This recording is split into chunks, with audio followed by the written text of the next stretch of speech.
Welcome to the Complete Story Series, where I take trade paperbacks and single issues and I break them down into digestible bites to help you understand. Then I read them dramatically back to you. Today we're going to be covering a classic Spider-Man storyline. The storyline in which he got the original black suit. It's really an old storyline from like Amazing Spider-Man number 200 something. Okay, I'll put it in the comments down below as to what it is. We're not going to continue the story. We're not going to do more on it. It's more of a chance for you to see a classic Spider-Man storyline.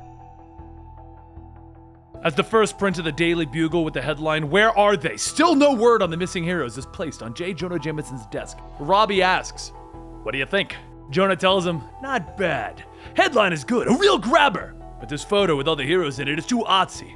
Our readers want to concentrate on a single visual instead of being dazzled with special effects." Jonah then opens up the full story to read, and then he stops asking, "Why isn't there more photos? Where are the photos from Peter Parker?" Robbie says he tried to call him, but he seems to be out of town, and Jonah shouts, "That's the trouble with freelancers, they're undependable. They're always around except for the time when you really need them. This is good, but there's one thing about it. There's not a word in here questioning Spider-Man's involvement. Is he the one behind the disappearances? What does he have to gain?" Meanwhile, in the sheep meadow of New York Central Park, the police have blocked off an area where the heroes were last seen. A mysterious Stonehenge-like construct was seen there, but as the heroes gathered inside of it, it took them to a far-off galaxy. For those who are wondering, that is the original 1980s Secret Wars. Suddenly, while the police continue their investigation, a blinding light explodes from the exact same spot where the heroes disappeared. The same mysterious construction has reappeared, and as the doors open, Peter Parker, now wearing a black suit, jumps out holding Dr. Kurt Connors. As the two land, he shouts, "We did it! We really got through!" Peter looks at one of the men in the park holding a thermos, stating that he's gonna need a sip at that. They've been traveling for a long time. The man nervously holds out the thermos, and Peter snatches it, pouring Dr. Connors a drink. While Doc Connors drinks, Spider-Man looks around stating, "Wait, we're really home! Yahoo!"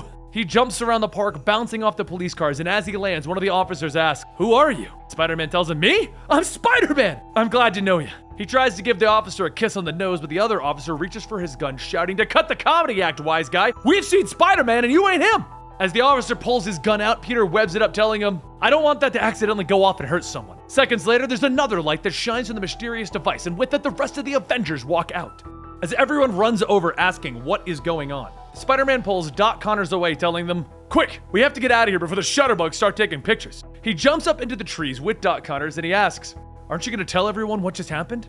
And Spider-Man tells him, "I've been wanting to talk about that. Reed Richards suggested that we keep things quiet for now. With everything that's been going on, that sounds like a good idea. Besides, no one's gonna believe our story about meeting the Beyonder anyway." As Peter lands on a branch, he starts to look around and shouts, "Oh no, I hid my clothes here, but the web ball must have evaporated and the birds used it as a nest. At least my wallet and keys are still here. Guess it's time to see if this new costume works like it did back on the other planet." With that, the costume reacts to Peter's thought, and it opens up, creating a pocket for Peter to place his things. As the scene closes up, he thinks, "Wow, I am never gonna get used to this." Once they're ready, he swings through New York, dropping off Doc Connors in his apartment with his family, and then he heads over to his own apartment to change his clothes. As he jumps down into the skylight and walks into his bathroom, the suit again reacts to his thoughts, converting itself into civilian clothing. Peter stops in awe, asking, "I am really gonna need Reed to take a look and analyze this thing. And my face? It hasn't seen a razor for days. Wait, days? Oh my god, I have to call Aunt May, she must be worried sick." He calls his aunt up and he sits down, telling her that he's sorry that she hasn't heard from him in a bit. He just had an unexpected photo assignment out of town. She tells him it's alright, she's just glad to hear that he's safe and back home. He should come over Sunday for dinner. Peter laughs, telling her, "Only if I can bring dessert." "Alright, I'll see you then." As he hangs up, he thinks that he needs to make one more call to his old lady, Felicia Hardy. He calls, but Felicia doesn't answer, and he hangs up thinking, man, we have some real serious talks to have too. It's time we straighten out this wacky relationship of ours. He grabs his jacket and he heads out, stating that he's back. It's time to sit down and chow down on some good food. Once he leaves, from that same skylight, a shadowy silhouette makes her way down into the bathroom, and she calls out for Spider-Man. When he doesn't answer, Felicia looks around thinking that she needs to find him. She has some real problems here. She wanted to be the perfect partner for her spider, so she let some science boys conduct some experiments on her. They managed to release or enhance some pretty funky latent powers, and then she found out that those guys were one of Spider-Man's greatest enemies, the Kingpin of crime. After grabbing his mail, Peter heads out reading the news, thinking that he needs to come up with some money fast. Rent's almost due. Just then, Peter's camera pops out of his costume and he shouts, "That's it! The costume knew that I wanted this!" Gosh, I can develop this film of that alien adventure and make a fortune in the news magazines. As he starts to hang up the photos, he thinks about it, and then he crushes them thinking, who am I trying to kid? No one's gonna think that these are real. They're gonna say they're fake. Plus, Reader's right. We shouldn't burden the public with what happened to us out there. It's time to destroy these pictures and the negatives before bed. A few moments later, he yawns, thinking that it's about it for one day. Time to crash. However, sleep refuses to come, and for over an hour, Peter tosses and turns trying to sleep. He leans back up, thinking that it's no use. There's too many things swirling around. He may never sleep again. He's got to get out there and do some web slinging and... But just before he can do anything else, the costume responds again, and it slithers its way to his desk and onto him. He looks at himself and thinks, well, I'm ready to get back out there then.